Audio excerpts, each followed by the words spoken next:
वचन 1 ते 7. त्या दिवसात असे झाले की सर्व जगाची नावनिशी लिहिली जावी अशी कैसर अगस्तुस याची आज्ञा झाली. क्विरिनिय हा सूर्याचा सुभेदार असताना ही पहिली नावनिशी झाली. तेव्हा सर्व लोक आपापल्या गावी नावनिशी लिहून द्यावयास गेले. योसेफ हा दाविदाच्या घराण्यातला व कुळातला असल्यामुळे तोही गलिलातील नासरेत गावाहून वर यहुदियातील दाविदाच्या बेथलेम गावी गेला व नावनिशी लिहून देण्यासाठी त्याला वाग्दत्त झालेली मरिया गरोदर असताना तिलाही त्याने बरोबर नेले. ते तेथे असताना असे झाले की तिचे दिवस पूर्ण भरले आणि तिला तिचा प्रथम पुत्र झाला. त्याला तिने बाळंताने गुंडाळून गव्हाणीत ठेवले, कारण त्याला उतार शाळेत जागा नव्हती. हे 7 वचन आपण ह्या आजच्या दिवशी बघणार आहोत. आपण प्रार्थना करूया आणि आपल्या प्रभूचं मार्गदर्शन घेऊया. जो अद्भुत पॅराग्राफ आपण ह्या वेळेस वाचलेला आहे त्यामधून देव आपलं मार्गदर्शन करो. थोर देवा, आम्ही ह्या वेळेस पुन्हा एकदा विनंती करतो की तुझ्या वचनातून तू आम्हाला अद्भुत जी घटना तुझ्या पुत्राच्या जन्माबद्दल घडलेली आहे ती शिकव. तुझ्या पुत्राचा जन्म आम्हा पाप्यांकरिता किती महत्वाचा होता, प्रिय प्रभू, ते समजण्यास सहाय्य कर. जरी आम्ही अगदी बालपणापासून या सर्व गोष्टी ऐकत आलेलो आहोत प्रभू, तरी सुद्धा पुन्हा एकदा नव्याने प्रिय प्रभू ह्या वचनांमधून सत्य, स्वार्थेचे सत्य, अद्भुत सत्य तू आम्हाला शिकव प्रिय प्रभू, जेणेकरून आम्ही हर्षाने पवित्रतेने जीवनभर तुझी सेवा करू. तुला आम्ही धन्यवाद देतो की त्या परमेश्वरा तुझ्या पुत्राद्वारे तू आम्हाला तारलंस, आमच्या अपराधांची क्षमा केलीस, ख्रिस्तामध्ये आम्हाला आशा दिली आणि त्याच प्रकारे प्रिय प्रभू संतांची सहभागिता तू देतोस. प्रिय प्रभू, स्वर्गीय प्रभू, तुझ्या मंडळीमध्ये तू आम्हाला आणतोस. प्रिय प्रभू, तू आम्हाला तुझ्या लोकांमध्ये येऊन तुझं गौरव करण्यास सहाय्य आणि मदत करतोस. तुझ्या शक्तीनेच आम्ही सर्व गोष्टी करू शकतो, म्हणून याचंही श्रेय आम्ही तुला देतो. प्रिय प्रभू, आम्ही आमच्या कोणत्याही गोष्टींची आढ्यता बाळगत नाही प्रिय प्रभू, कारण की सर्व काही तुझकडून आहे. आमच्या जवळ जे आहे प्रिय प्रभू ते तुझं आहे, तुझ्या नामास्तव आहे, तुझ्या गौरवास्तव आहे प्रिय प्रभू, म्हणून आम्ही कोणत्याही गोष्टींची आढ्यता बाळगत नाही प्रिय प्रभू. तर प्रिय प्रभू, आम्ही तुला गौरव देतो, कारण की सर्व काही तुझकडून आहे, तुझ्याच द्वारे आहे आणि तुझ्याच प्रित्यर्थ आहे. तुझ्या वचनांनी पुन्हा एकदा आम्हाला मानवाची भ्रष्टता दाखव, आम्हाला तू किती गौरवी आणि महान देव आहे ते दाखव प्रिय प्रभू. स्वर्गीय प्रभू, आमचे नेत्र तुझकडे असू दे आणि तुझ्या वचनाने आम्हाला शुद्ध कर, साफ कर. प्रभू येशूच्या गोड आणि पवित्र नावामध्ये आम्ही प्रार्थना करतो, म्हणून तू ऐक. आमेन. प्रभू येशू ख्रिस्ताच्या जन्माचा वृत्तांत ह्या ठिकाणी आपल्याला प्राप्त होतो. The birth of Lord Jesus Christ. प्रभू येशू ख्रिस्ताच्या जन्माबद्दल आपण आज सकाळच्या वेळेस शिकणार आहोत आणि ह्या 7 वचनांमधून 3 गोष्टी आपण ह्या वेळेस शिकणार आहोत. सगळ्यात पहिली बाब जी आहे ती वचन 1, 2 आणि 3 मधून द सॉव्हर्निटी ऑफ गॉड म्हणजे परमेश्वराचे सार्वभौमत्व. सगळ्यात पहिले आपण शिकणार आहोत द सॉव्हर्निटी ऑफ गॉड म्हणजे परमेश्वराचे सार्वभौमत्व. दुसरा मुद्दा आपण शिकणार आहोत सेव्हियर्स बर्थ म्हणजे तारणाऱ्याचा जन्म. अँड थर्डली आणि तिसरा मुद्दा जो आहे आपण शिकणार आहोत द सफरिंग सर्वंट म्हणजे दुःख सहन करणारा यहोवाचा सेवक. ह्या 7 वचनातून ह्या 3 मुद्दे आपण शिकणार आहोत आणि आपण टप्प्याटप्प्याने हळूवारपणे ह्या वचनांमधून शिकण्याचा प्रयत्न करू. वचन 1, त्या दिवसात असे झाले की सर्व जगाची नावनिशी लिहिली जावी अशी कैसर अगस्तुस याची आज्ञा झाली. ह्या ठिकाणी आपण इतिहासाबद्दल शिकणार आहोत थोडंसं. त्या दिवसात ह्या ठिकाणी ते दिवस कोणते, ते वर्ष कोणते, पर्टिक्युलरली लूक जो आहे, आपल्या सर्वांना ठाऊक आहे लूक हा इतिहासकार आहे. लूक हा डॉक्टर होता.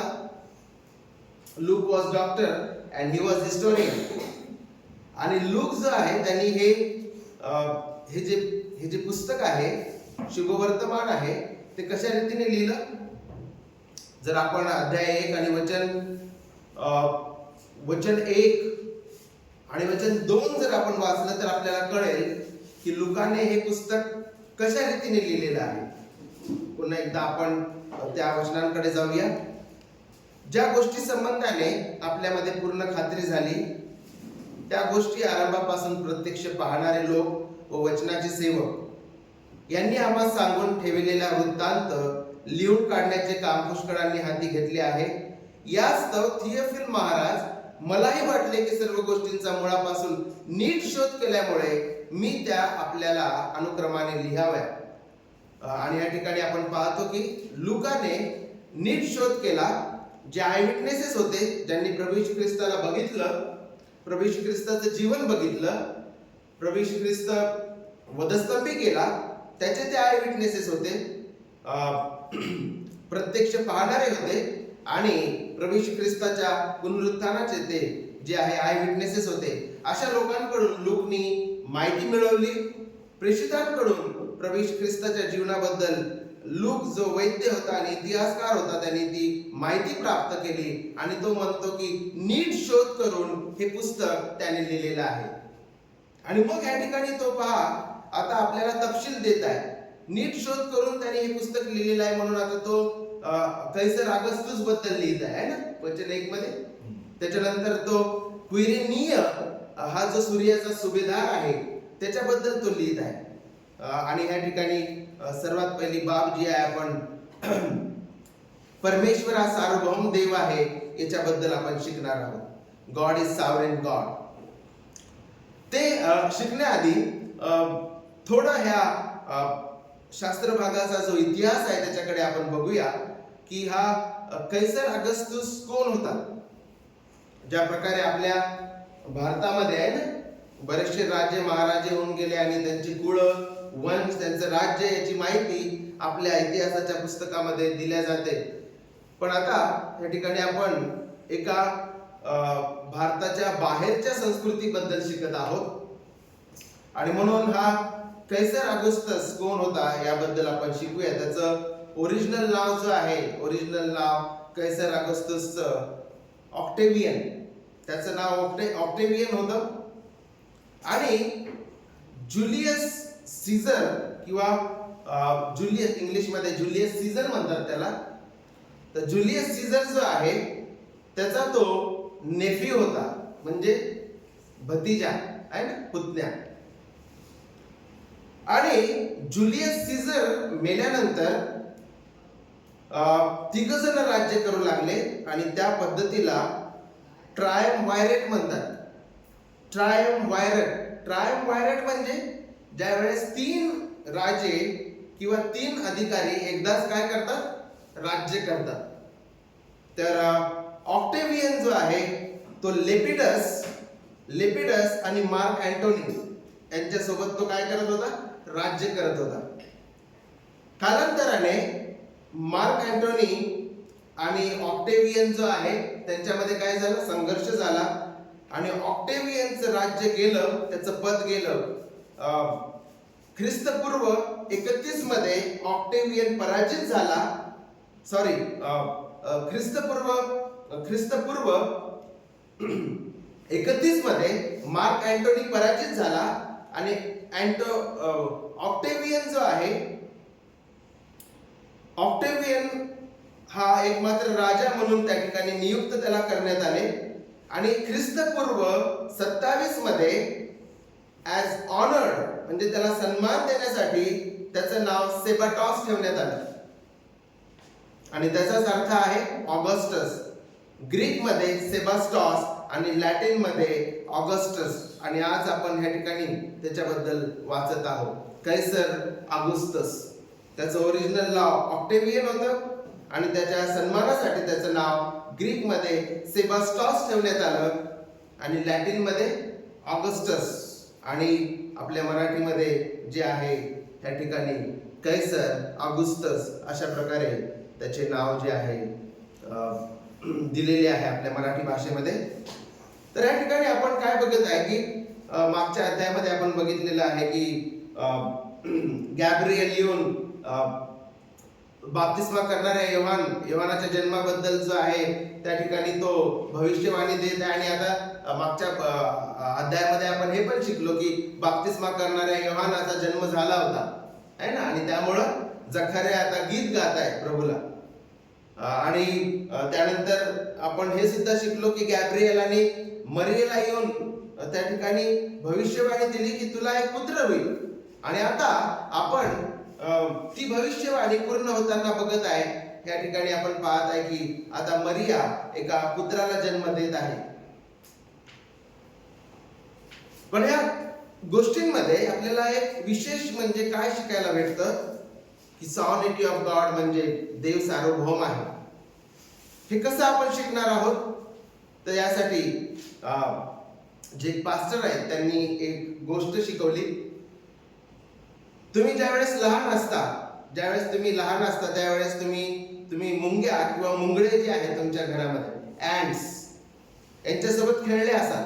किती जण खेळले असतील? मुंगळे, ऍंड्स, बिग ऍंड्स, स्मॉल ऍंड्स कोणी खेळले का? किंवा कीटकासोबत कोणी खेळले का? You can raise your hand. तुम्हाला लाज वाटायची गरज नाही. इट इज नॉट बॅड है ना.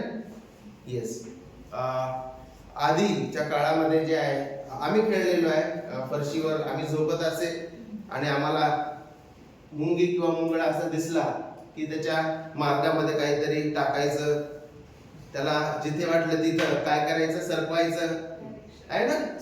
त्याची दिशा बदलायची. तो इकडे जात असेल तर त्याला इकडं करायचं, पुन्हा तो इकडे येतो, पुन्हा त्याला इकडे करायचं, जोपर्यंत तो मरत नाही आहे ना. तुम्ही पण केला असेल कदाचित.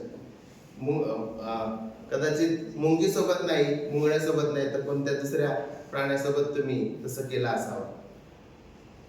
आणि ह्या ठिकाणी आपण जो शास्त्रभाग आपण बघत आहे यामध्ये आपल्याला परमेश्वराचा एक सार्वभौम हात दिसतो की देव जो आहे कैसर ऑगस्टस आणि क्विरिनियस जो आहे त्यांच्यावर सार्वभौम आहे. कारण की बायबल सांगतं की राजांचे मन कोणाच्या हातात आहे? राजांचे मन, प्राईम मिनिस्टरचं मन कोणाच्या हातात आहे? परमेश्वराच्या हातात आहे. जर तुम्ही नीतिसूत्र वाचला असेल तर तुम्हाला कळेल की राजांचे मन देवाच्या हातात आहे. जिकडं पाहिजे तिकडे तो वळवतो. पंतप्रधान कोण नियुक्त करतो बायबलनुसार? राजे कोण नियुक्त करतं दानिएलाच्या पुस्तकानुसार? परमेश्वर. पण त्याच्यासाठी तो कोणाचा वापर करतो? ही uses you and your oats. तुमचा आणि तुमच्या मतांचा वापर करतो. बट हिज हँड, त्याचा सार्वभौम हात त्या नियुक्त झाल्यावर राजावर आणि तुमच्यावर असतो. तुमच्या मतांचा वापर करून देवाला ज्याला राजा करायचा आहे त्याला तो राजा करतो. येस, बायबल शिकवतो. आणि ह्या ठिकाणी पण जो संदर्भ आपण प्रभू येशू ख्रिस्ताच्या जन्माबद्दल आपण शिकत आहे की योसेफ आणि मरिया कितीतरी किलोमीटर दूरच्या गावामध्ये राहत होते, नासरेतमध्ये. आणि आता जन्माच्या वेळेस बरोबर ते बेथलेम मध्ये येत आहे. आणि योसेफ आणि मरियाला बेथलेम ह्या गावीच आणायची परमेश्वराची इच्छा होती, त्याची योजना होती. आणि आपण या ठिकाणी पाहतो की परमेश्वर जो आहे त्याच्या सार्वभौमत्वाद्वारे तो कैसर ऑगस्टस आणि क्विरिनिय हा जो सिरियाचा सुभेदार होता, परमेश्वर त्यांचा उपयोग करत आहे हे आपण या ठिकाणी पाहत आहे. आणि हे देवाच्या हातामध्ये हे राजे, हे महाराज, हे सुभेदार, हे रोमन एम्परर्स जे आहेत हे देवाच्या हातामधील त्या ठिकाणी साधना आहेत. कैसर अगस्तोस आणि क्विरिनिय परमेश्वराच्या हातातील काय आहे? साधना आहे. हे आपण ह्या ठिकाणाहून शिकतो की येशू ख्रिस्ताचा जन्म बेथलेम ह्या ठिकाणीच व्हावा आणि बेथलेम ह्या ठिकाणी येशू ख्रिस्ताचा जन्म होण्यासाठी योसेफ आणि मरियेला बेथलेम ह्या ठिकाणी असणं गरजेचं आहे आणि ते त्या ठिकाणी असण्याकरिता परमेश्वराने कैसर अगस्तुस आणि क्विरिनिय जे आहे त्यांचे मन वळवले आणि त्यांच्या मनामध्ये हे ओतलं किंवा घातलं की लोकांनी आपल्या पूर्वजांच्या गावी जाऊन काय करावं? त्या ठिकाणी रजिस्ट्रेशन करावं. वचन 3 मध्ये आपण पाहतो की तेव्हा सर्व लोक आपापल्या गावी नावनिशी लिहून द्यावयास गेले. आपापल्या अँसेस्टर्सच्या म्हणजे आपल्या पूर्वजांच्या गावी त्यांना जावं लागायचं. नावनिशी मध्ये त्या ठिकाणी नाव रजिस्टर करण्याकरिता ते त्या ठिकाणी गेले. आणि आपण ह्या ठिकाणी पाहतो की जरी प्रभू येशू ख्रिस्ताच्या जन्माचा वृत्तांत आहे प्रियांनो, तरी सुद्धा आपण ह्या ठिकाणाहून शिकतो की even your birth was designed by God. Which family, by which parents, in which town, in which hospital, कोणत्या दवाखान्यामध्ये तुम्ही जन्मणार, कोणत्या कुटुंबामध्ये तुम्ही जन्मास येणार, कोणत्या आई वडिलांद्वारे तुम्ही जन्मास येणार, कोणत्या क्षणी तुमचा जन्म होईल, किती वर्ष तुम्ही भूतलावर जगणार आहात, ह्या सर्व गोष्टी सुद्धा कोणाच्या हाती आहे? परमेश्वराच्या हाती आहे. कोणत्या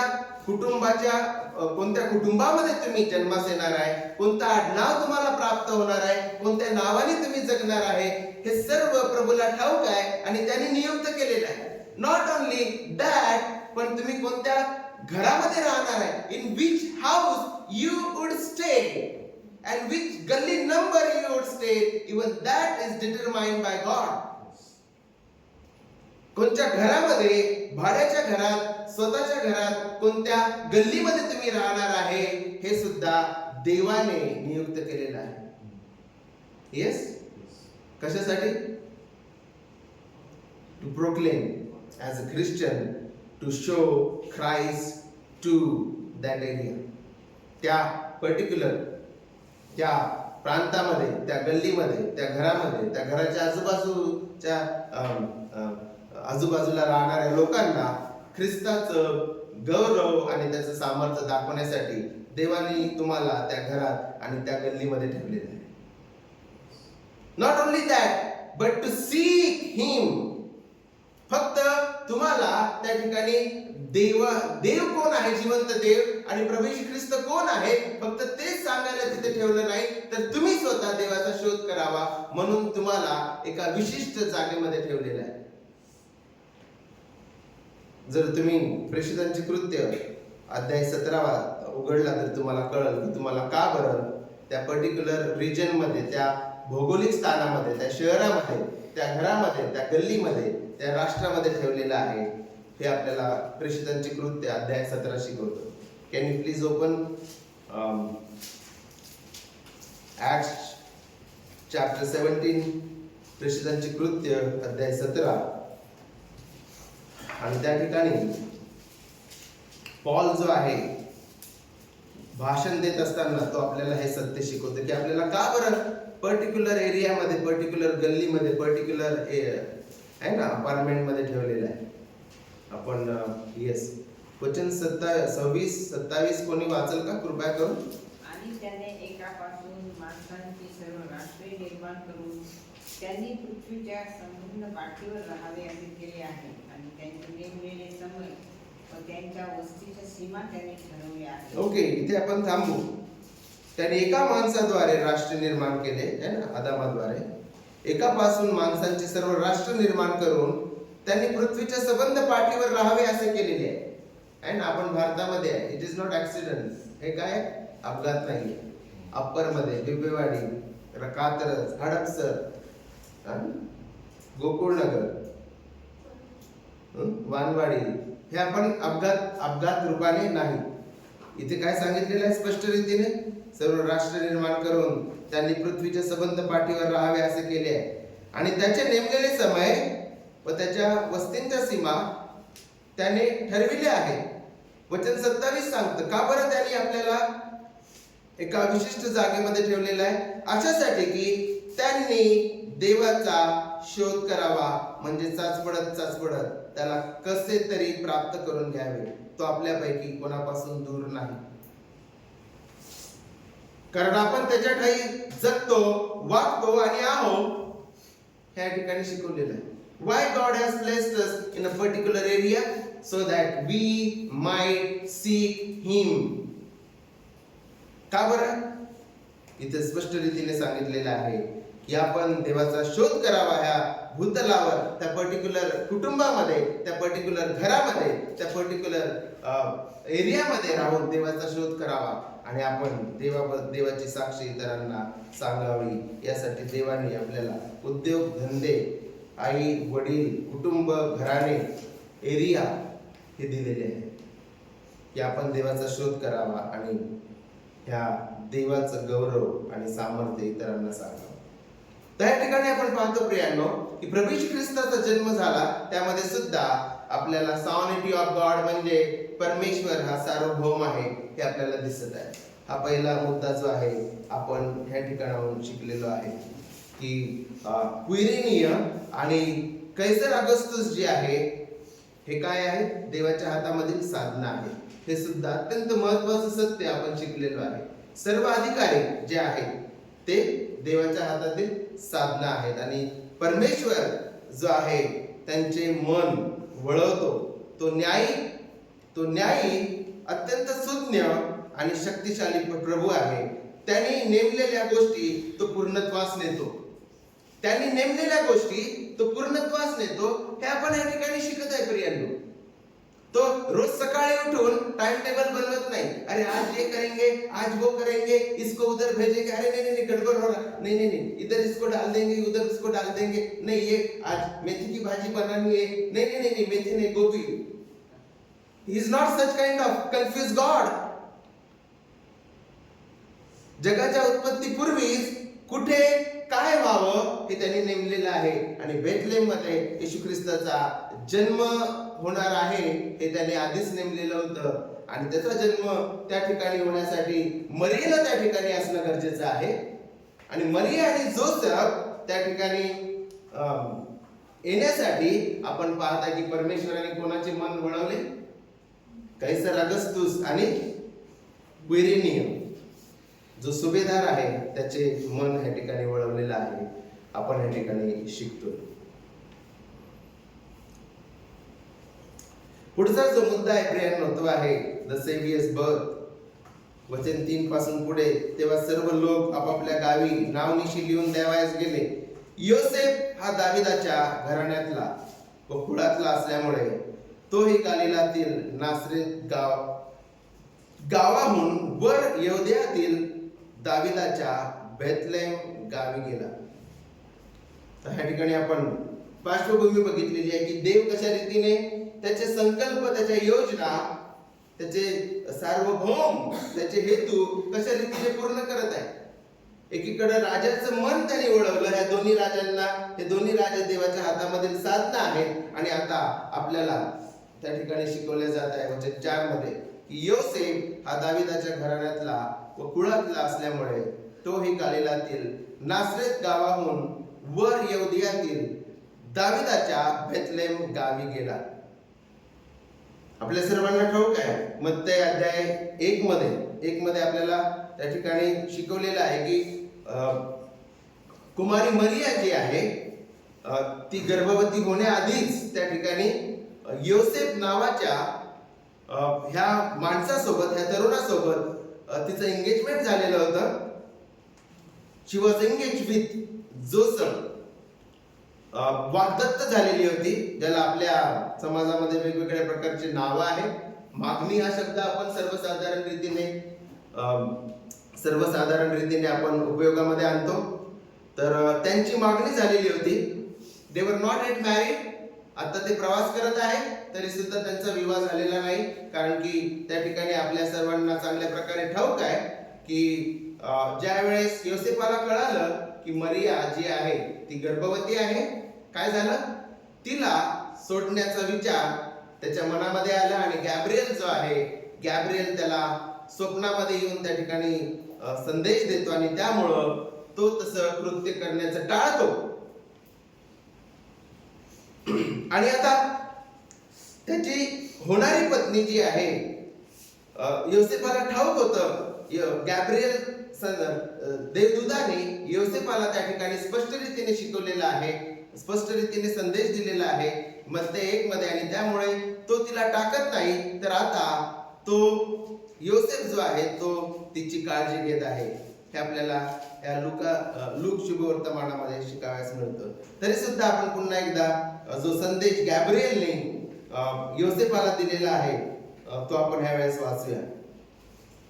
तिला वचन 20, मत्ते अध्याय 1 आणि वचन 20. तिचा पती योसेफ नीतिमान होता व तिची बेअब्रू करण्याची त्याची इच्छा नसल्यामुळे तिला गुप्तपणे सोडण्याचा त्याने विचार केला. असे विचार त्याच्या मनात घोळत असताना पहा, प्रभूच्या दूताने त्याला स्वप्नात दर्शन देऊन म्हटले, योसेफा, दाविदाच्या पुत्रा, तू मरियेचा आपली पत्नी म्हणून स्वीकार करण्यास अनमान करू नकोस, कारण तिच्या पोटी जो गर्भ आहे तो पवित्र आत्म्यापासून आहे. आणि या ठिकाणाहून आता आपल्याला कळतं की गॅब्रिएलने तिच्या पोटामध्ये जो गर्भ आहे तो कोण आहे याबद्दल त्या ठिकाणी स्पष्ट संदेश दिलेला आहे. तिला पुत्र होईल आणि त्याचे नाव तू येशू ठेव, कारण तोच आपल्या प्रजेला त्याच्या पापापासून तारेल. गॅब्रिएलने योसेफाला स्पष्ट रीतीने सांगितलं की मरियेच्या पोटामधील गर्भ जो आहे तो पवित्र आत्म्यापासून आहे आणि तिला पुत्र होईल आणि त्याचे नाव तू येशू ठेव आणि तो आपल्या प्रजेला पापापासून तारेल. हा संदेश योसेफाला प्राप्त झाला गॅब्रिएलद्वारे आणि आता आपण पाहतो की तो आपल्या पूर्वजांच्या गावी एकटाच जात नाही तर मरियेसोबत जात आहे. दे वर नॉट येट मॅरिड, आतापर्यंत त्यांचा विवाह झालेला नव्हता. पण गॅब्रिएलद्वारे जो संदेश त्याला प्राप्त झालेला आहे की मरिया जी आहे ती पवित्र आत्म्याद्वारे गर्भवती आहे आणि जो जन्मास येणार आहे तो तारणारा जन्मास येणार आहे, मसीहा जन्मास येणार आहे. हा संदेश प्राप्त झाल्यामुळं आता तो विशेष तिची काळजी घेत आहे आणि ते वाग्दत्त होते आणि त्यामुळं त्यांना असं वाटलं असावं की हिची प्रसूती जी आहे योसेफाच्या प्रेझेन्सी मध्येच व्हावी, योसेफ असतानाच हिची प्रसूती व्हावी, म्हणून ते दोघं सोबत त्यांच्या पूर्वजांच्या गावी बेथलेम ह्या ठिकाणी गेले. हे आपण ह्या ठिकाणाहून शिकतो. वचन 4, योसेफ हा दाविदाच्या घराण्यातला, आणि आपण या ठिकाणी पाहतो की योसेफ हा दाविदाच्या घराण्यातला होता. केवळ योसेफच दाविदाच्या घराण्यातला नव्हता तर मरिया सुद्धा दाविदाच्या घराण्यातली होती आहे ना. दोन्हीकडून जे आहे आपण पाहतो की दावीद कुळातून हे आलेले आहेत. योसेफ आणि मरिया दोघंही दावीद कुळातून आलेले आहे. का बरं दावीद कुळातून किंवा दाविदाच्या घराण्यातून हा उल्लेख ह्या ठिकाणी का बरं केलेला आहे? वाय? कारण की मसीहा हा दावीद कुळातून येणार आहे हे अगोदरच बायबलमध्ये सांगितलं होतं. मसीहा हा त्यांचा पूर्वज दावीद याच्याबद्दल माहिती दिलेली होती की दावीद कुळातून तो येणार आहे, यहूदा कुळातून तो येणार आहे. म्हणून ह्या ठिकाणी विशेष त्या ठिकाणी भर देण्यात आलेला आहे की योसेफ हा दाविदाच्या घराण्यातला आहे. आणि दोन्हीकडून आपण पाहतो येशू ख्रिस्त जो आहे त्याच्या फॉस्टर फादर म्हणजे स्टेप फादर आपण त्याला म्हणू शकतो. त्याचा कानूनी पिता योसेफ हा त्याचा बायोलॉजिकल म्हणजे शारीरिक पिता नव्हता, तो त्याचा कानूनी पिता होता. कारण की नंतर येशू ख्रिस्ताच्या जन्मानंतर त्याने मरियेसोबत विवाह केला आणि त्या अनुषंगानं योसेफ हा येशू ख्रिस्ताचा कानूनी पिता आहे, फॉस्टर पिता आहे. तो बायोलॉजिकल म्हणजे तो शारीरिक पिता नाहीये. हे आपण या ठिकाणाहून शिकतो. तर हा कानूनी पिता जो आहे, फॉस्टर फादर, ज्याने येशू ख्रिस्ताचं पालन पोषण केलं, हा सुद्धा दावीद कुळातून होता, यहूदा कुळातून होता आणि मरिया सुद्धा दावीद कुळातून आणि त्या ठिकाणी यहूदा कुळातून होती. हे आपण ह्या शुभवर्तमानांमधून शिकतो. आणि या ठिकाणी वचन 4 मध्ये सांगितलेलं आहे की व तोही गालिलातील नासरेत गावाहून वर यहूदियातील दाविदाच्या बेथलेम गावी गेला. कारण की त्यांचं पूर्वजांचं ते गाव होतं. आणि ज्या लोकांना नावनिशी ज्यांना रजिस्ट्रेशन करायचं होतं त्यांना आपल्या पूर्वजांच्या गावी जाणं अत्यंत गरजेचं होतं. By the way, Caesar Augustus आणि क्विरेनियस जो आहे यांनी ही नावनिशी कशासाठी घेतलेली होती? Because of for the purpose of tax. कारण की ते कर वसूल करायचे आणि कर वसूल करण्यासाठी नावनिशी लिहिणे गरजेचे होते. जे रोमन सरकार आहे ते कर वसूल करत असत. And for the reason of tax registration, this census was important. काय कारण आहे हे आपण या ठिकाणी बघत आहे. टॅक्स रजिस्ट्रेशन साठी त्या ठिकाणी त्यांना त्यांच्या पूर्वजांच्या गावी जाणं अगत्याचं होतं. आणि ह्या ठिकाणी जो शब्द वापरलेला आहे की योसेफ जो आहे तो मरियेसोबत नासरेत गावाहून वर यहूदियातील दाविदाच्या बेथलेम गावी गेलेला आहे. या ठिकाणी वर हा शब्द वापरलेला आहे आणि इंग्लिश मध्ये अप हा शब्द वापरलेला आहे. तर ते किती वर गेले? नासरेत वरून बेथलेमला. Bethlehem is situated on the mountain. आणि जवळपास बेथलेम जे आहे ते समुद्र सपाटी पासून 2654 म्हणजे 2654 फूट उंच आहे. म्हणजे 809 मीटर उंच आहे. समुद्र सपाटीपासून बेथलेम किती उंच आहे? 809 मीटर उंच आहे. आणि म्हणून योसे आणि मरियेला तो चढ, ते डोंगर, ते चढ, ते घाट सर्व क्रॉस करून बेथलेमला जावे लागले. शी वॉज प्रेग्नंट.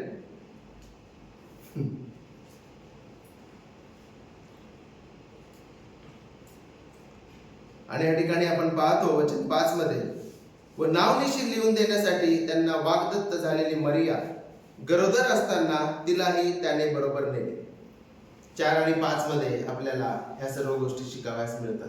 आणि वचन 6 मध्ये ते तेथे असताना, बाय द वे, पुढे आपण जाण्याआधी का बरं बेथलेम ह्या ठिकाणी चालू?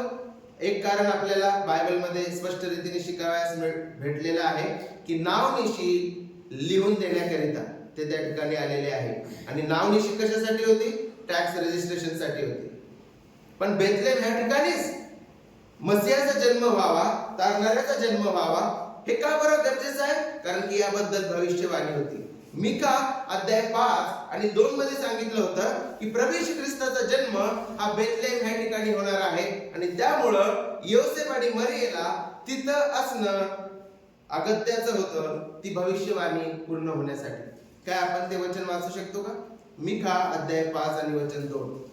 जुन्या करारामध्ये हे सुद्धा सांगितलं होतं की प्रभू येशू ख्रिस्ताचा जन्म कोणत्या गावामध्ये होणार आहे याच्याबद्दल सुद्धा भविष्यवाणी देण्यात आलेली होती. मिका अध्याय 5 आणि वचन 2 आपण वाचूया. तुझी गणना अल्प आहे तरी तुझ्यामधून एक जण निघेल, तो माझ्यासाठी इस्रायलाचा शास्ता होईल. त्याचा उद्भव प्राचीन काळापासून अनादी काळापासून आहे. थँक्यू. ह्या ठिकाणी स्पष्ट रीतीने जुन्या करारातील मिका ह्या पुस्तकामध्ये अध्याय 5 आणि 2 मध्ये शिकवलेलं होतं की मसीहा जो आहे तो बेथलेम ह्या गावामधून येणार आहे. आणि म्हणून या ठिकाणी काय म्हटलेलं आहे त्याला? तरी तुझ मधून, तू जरी इनसिग्निफिकंट गाव आहेस, हे बेथलेम एफ्रामा, यहूदाच्या हजारो मध्ये तुझी गणना अल्प आहे. You are small town. Bethlehem हे अत्यंत लहान खेड होतं. है ना? आणि आपला देव जो आहे तो कशा रीतीने कार्य करतो? He works, his kingdom is ups and down. तो खेड्यांमधून काम करतो, तो अगदी गावठी लोकांमध्ये काम करतो, तो वेश्या, कर वसूल करणारे लोक, ज्यांना समाजाने टाकून दिलेलं आहे अशा लोकांमध्ये काम करतो. A small town, small town म्हणजे लहान गाव, असभ्य लोक, अशा लोकांमध्ये काम करतो आमचा प्रभू. त्याचं किंगडम कसं आहे? Ups and down. जगामधले सर्व टाकलेले लोक, लहान लोक, दैन्य अवस्थेतील लोक, त्यांना तो उंचवितो. हे लुकाचं पुस्तक आपल्याला शिकवतो. वेश्या, कर वसूल करणारे, रक्तस्रावी स्त्री, पांगळे, आंधळे, लंगडे, भूतग्रस्त, ज्यांना समाजाने टाकलेला आहे, अशांना तारून तो त्यांना स्वर्गीय राज्याचं वतन देतो. हालेलुया. प्रभूची स्तुती असो. Ups and down. He is not just a God of the sophisticated people who just eat with the fork and the spoon. And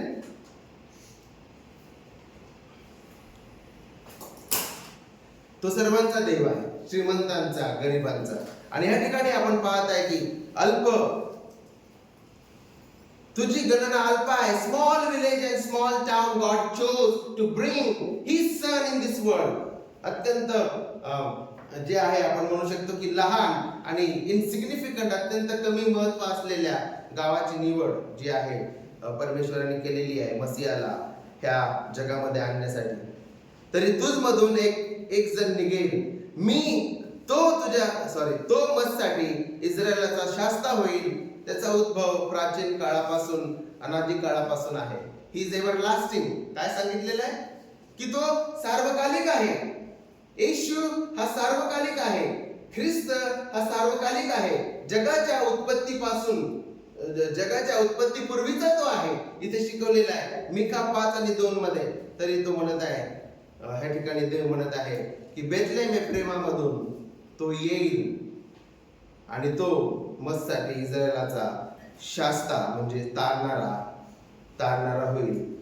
ही भविष्यवाणी मिका 5:2 मध्ये ऑलरेडी त्या ठिकाणी दिलेली होती. आणि त्यामुळं आता आपण पाहत आहे की ती भविष्यवाणी पूर्ण करण्यासाठी देव जो आहे या राजांचा उपयोग करत आहे. त्यांचे मन त्याने वळवले आणि नावनिशी लिहून देण्याचा आदेश जो आहे तो कैसर अगस्टस यांनी दिलेला आहे. आणि त्यामुळं मरिया आणि योसेफ यांना बेथलेहेम त्या ठिकाणी असणं अगत्याचं होतं. आणि वचन 6 सांगतं की ते असताना असे झाले की तिचे दिवस पूर्ण झाले. द सॉनिटी ऑफ गॉड या ठिकाणी आपल्याला पाहायला भेटतं की ती भविष्यवाणी जी आहे पूर्ण करण्यासाठी, मिका 5:2 पूर्ण करण्यासाठी त्या ठिकाणी देवाने त्यांना उपस्थित ठेवलं आणि त्या क्षणी तिचे दिवस पूर्ण झाले. The time of her delivery. वचन 6. And all the women. This is applicable to all the women. नाही इथे झाला असता, तिथे झाला असता जन्म, असा झाला असता, तसा झाला असता. God knows what he is doing. परमेश्वराला ठाऊक आहे त्याला काय करायचं आहे. About our marriage, about our families and about giving of the birth even. He is in control of pregnancy and even he is in control of delivering. He is in control of the women who are delivering the babies. ज्या स्त्रिया जन्म देतात त्या कोणत्या क्षणी जन्म देतील, कोणत्या प्रसंगामधून घेऊन जायचं, he knows all that. And this is the comfort for the women. ज्या सर्व स्त्रिया आहेत त्यांच्यासाठी सांत्वन आहे. आणि सर्व जे कुटुंब आहे, माता पिता, त्यांच्यासाठी हे सांत्वन आहे की कधी लेकरं द्यायचे, कशा रीतीने त्यांचा जन्म होईल, कुठे जन्म होईल, हे सुद्धा देव निश्चित करतो. याच्यामधून आपण शिकतो. ते येथे असताना असे झाले की तिचे दिवस पूर्ण झाले आणि तिला तिचा प्रथम पुत्र झाला, प्रभू येशू ख्रिस्त. त्याच्याबद्दल आपण मागच्या अध्यायामध्ये आणि जुन्या करारामध्ये शिकतो की ज्याच्याबद्दल भविष्यवाणी झालेली होती की स्त्रीची संतती येईल आणि सैतानाचे डोके कुचलेल, हा तारणाचं शिंग उदय प्रकाश याचा जन्म झालेला आहे. ख्रिसमस मध्ये आपण काय साजरं करतो? What do we celebrate in Christmas? Christmas मध्ये आपण काय साजरं करतो? आपण लहान बाळ साजरं करतो का? नाही. सार्वकालिक देव आम्हा बापांकरिता मानव झाला हे सत्य साजरं करतो. त्याला इंग्लिश मध्ये इन्कार्नेशन म्हणतात. सार्वकालिक देव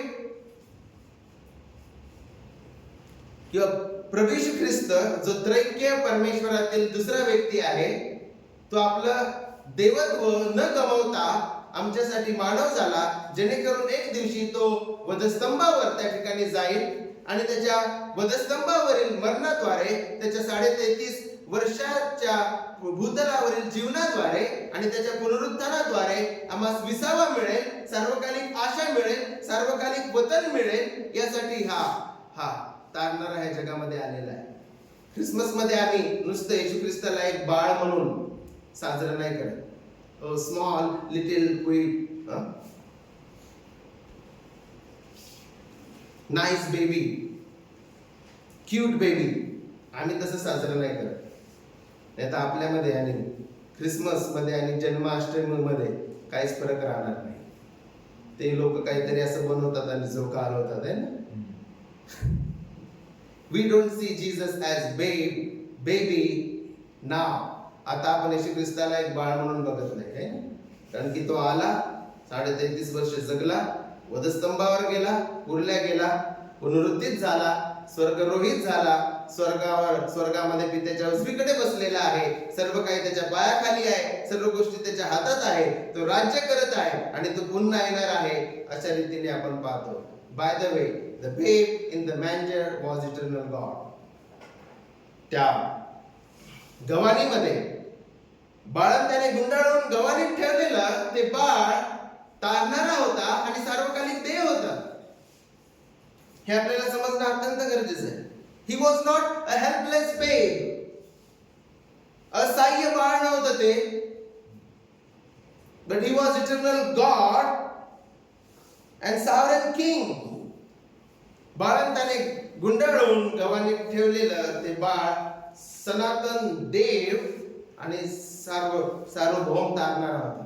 हे आपल्याला समजणं अत्यंत गरजेचं आहे.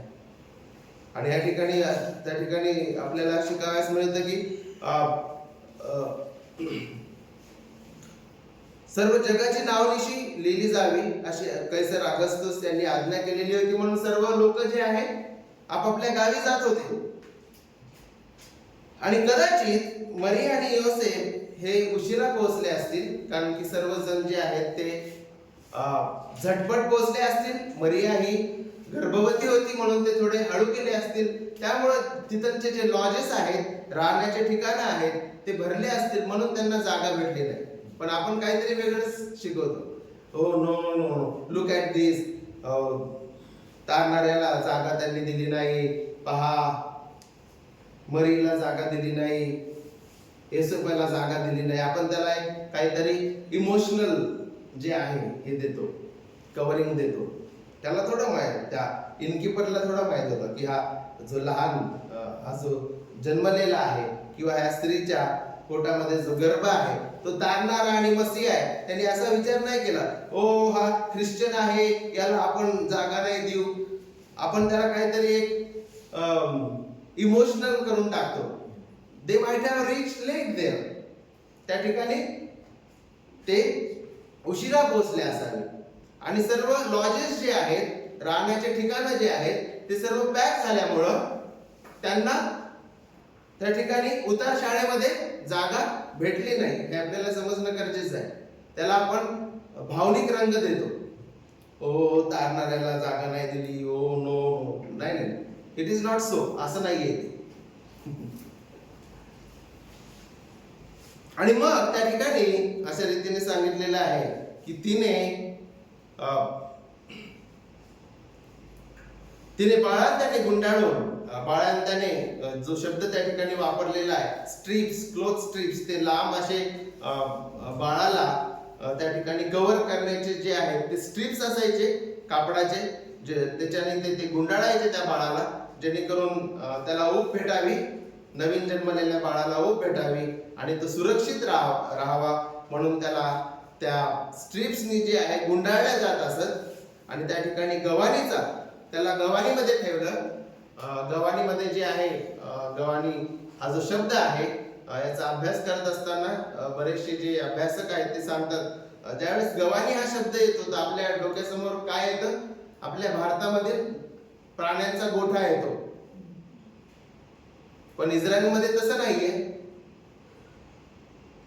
ज्यावेळेस गव्हाणी किंवा मॅंजर हा शब्द आपण वाचतो तर आपल्याला आपल्या डोळ्यासमोर काय येतं की जे भैया लोक राहतात त्यांच्या घराच्या बाजूला किंवा काही शेतांमध्ये गोठे असतात गायीचे आणि म्हशीचे असे खराब स्थितीमध्ये, तर अशा स्थितीचा एखादा गोठा आपल्या डोळ्यासमोर येतो आहे ना. पण इस्रायलमध्ये जे आहे काही घर असे होते, डबल मजली होते, डबल स्टोरी घर होते. खाली जे आहे खालच्या ग्राउंड फ्लोअरला प्राण्यांना ठेवण्यात येत असत आणि सेकंड फ्लोअर मध्ये कुटुंब राहत असत. आणि काही घर असे होते की प्राण्यांसाठी जे आहे त्यांनी केव्स म्हणजे गुफा बनवलेल्या होत्या, गुफा. आणि म्हणून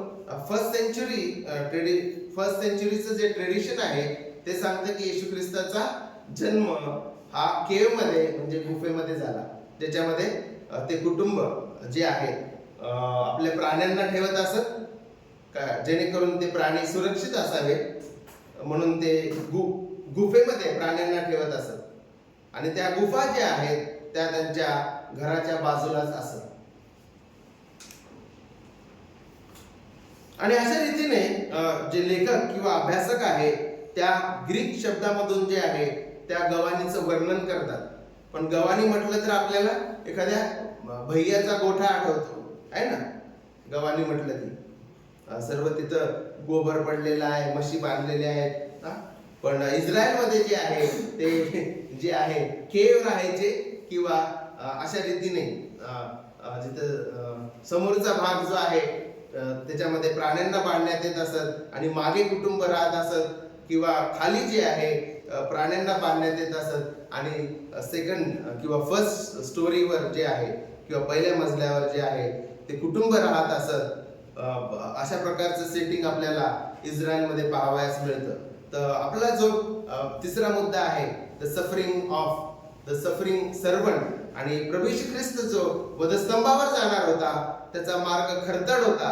आणि आपल्याला इथूनच पाहावयास भेटत आहे की गव्हाणीमध्ये जे आहे त्याचा जन्म झाला, तो दिन झाला आपल्यासाठी, इतका दिन झाला की त्याचा जन्म जो आहे तो गव्हाणीमध्ये झाला. हे आपल्याला ह्या ठिकाणी शिकावयास मिळत आहे. आणि ह्या ठिकाणाहून पुन्हा एकदा आपण फिलिप्पीकरास अध्याय 2 आणि वचन 6 आणि 7 आपण ह्या ठिकाणी वाचूया की तो दिन झाला, तो सेवक झाला. हे त्या ठिकाणी स्पष्ट रीतीने शिकवलेलं आहे. आणि वचन जो तिसरा मुद्दा आहे आपला सफरिंग सर्वंट, त्याची जी जर्नी आहे ती इथून सुरू झालेली आहे. त्याची जी यात्रा आहे क्रूसाची ती ह्या गव्हाणीपासून सुरू झालेली आहे. आणि म्हणून आपण गव्हाणीच्या माग क्रूस लपवत नाही. गव्हाणी जो आहे ती क्रूसाकडे जाण्याचा मार्ग होता. गव्हाणी जी आहे, गव्हाणीपासून ह्या तारणाऱ्याची त्या दुःखाची यात्रा सुरू झालेली आहे, हे आपण ह्या ठिकाणाहून शिकतो. तिसरा मुद्दा, त्या तिसऱ्या मुद्द्यामध्ये आपण हे शिकत आहे द सफरिंग सर्वंट किंवा the suffering servant journey begin. जो दुःख सहन करणारा यहोवाचा जो सेवक आहे त्याची यात्रा ह्या गव्हाणीपासून सुरू झालेली आहे. फिलिप्पीकरास अध्याय 2 आणि वचन 6 आणि 7. तो देवाच्या स्वरूपाचा असूनही देवाच्या बरोबरीचे असणे हा लाभ आहे असं त्याने मानले नाही, तर त्याने स्वतःला रिक्त केले, म्हणजे मनुष्याच्या प्रतिरूपाचे होऊन दासाचे स्वरूप धारण केले आणि मनुष्य प्रकृतीचे असे प्रगट होऊन त्याने मरण आणि तेही वधस्तंभावरचे मरण सोसले, इथपर्यंत आज्ञापालन करून त्याने स्वतःला लीन केले. या ठिकाणाहून आपण पाहतो की प्रभू येशू ख्रिस्ताचं येणं हे लीन होणं होतं. ह्या वचनानुसार त्यांनी लीन केले स्वतःला आणि त्याचा जन्म पण एक दीन आणि लीन आहे. गव्हाणी बाळंत्याने गुंडाळून त्याला गव्हाणीमध्ये ठेवलेला आहे हे आपण पाहतो. दुःख सहन करणारा सेवक जो आता काही दिवसांमध्ये वधस्तंभावर आपल्यासाठी मरणार होता, गव्हाणी जी आहे त्या यात्रेची सुरुवात आहे हे आपण पाहत आहे या ठिकाणी. आणि गव्हाणी जी आहे आपल्याला शिकवत आहे की आपला तारणारा जो वैभवशाली, जो मॅजेस्टिक किंग आहे, वैभवी राजा जो आहे, तो आपल्या पाप्यांकरिता तो दीन झाला, हीन झाला हे आपण ह्या ठिकाणी शिकतो. जेणेकरून आपल्या पाप्यांवर देवाची दया व्हावी, कृपा व्हावी, आपल्याला तारण प्राप्त व्हावं म्हणून तो दीन झालेला आहे हे आपण ह्या ठिकाणाहून शिकतो. तर ह्या भागामधून आपण पाहिलं द सॉव्हर्निटी ऑफ गॉड, देव सार्वभौम आहे. येशू ख्रिस्ताच्या जन्मामध्ये त्याचं सार्वभौमत्व आपल्याला दिसतं. राजांचे मन त्यांनी वळवले जेणेकरून मरिया आणि योसेफ बेथलेम या ठिकाणी जावं आणि त्याचा जन्म त्याच ठिकाणी व्हावा जिथं त्यांनी त्या ठिकाणी नियुक्त केलेला होता. आणि जी भविष्यवाणी होती मिखा 5:2 ती त्यांनी अशा रीतीने पूर्ण केलेली आहे. त्यानंतर आपण बघितलं तारणाऱ्याचा जन्म कशा रीतीने झालेला आहे की त्या ठिकाणी असतानाच मरियेचे दिवस पूर्ण झालेले आहे. आणि 7व्या वचनामधून आपण शिकलेलो आहे सफरिंग सर्वंट्स जर्नी, जो दुःख सहन करणारा यहोवाचा सेवक आहे, जो वधस्तंभाकडे त्याची यात्रा सुरू झालेली आहे. त्याची सुरुवात त्या गव्हाणीपासून सुरू झालेली आहे. पुढे बंधू प्रशांत आपल्याला चालवतील. प्रभू परमेश्वर आपल्याला ह्या सत्यांद्वारे आशीर्वादित करतो.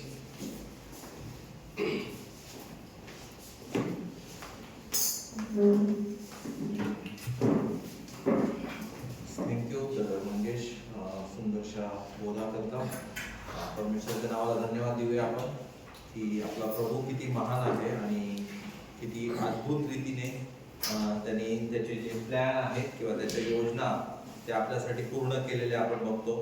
आणि तो संकल्प सिद्धीस नेणारा असा आमचा परमेश्वर आहे, योजना पूर्ण करणारा, करार जपणारा असा आमचा परमेश्वर आहे.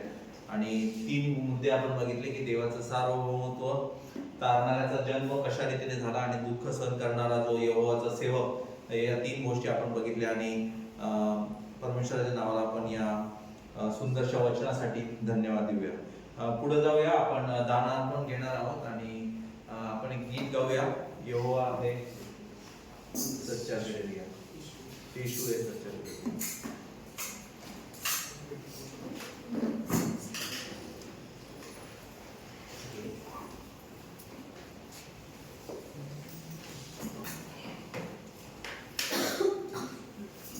यीशु है सच्चा गड़िया,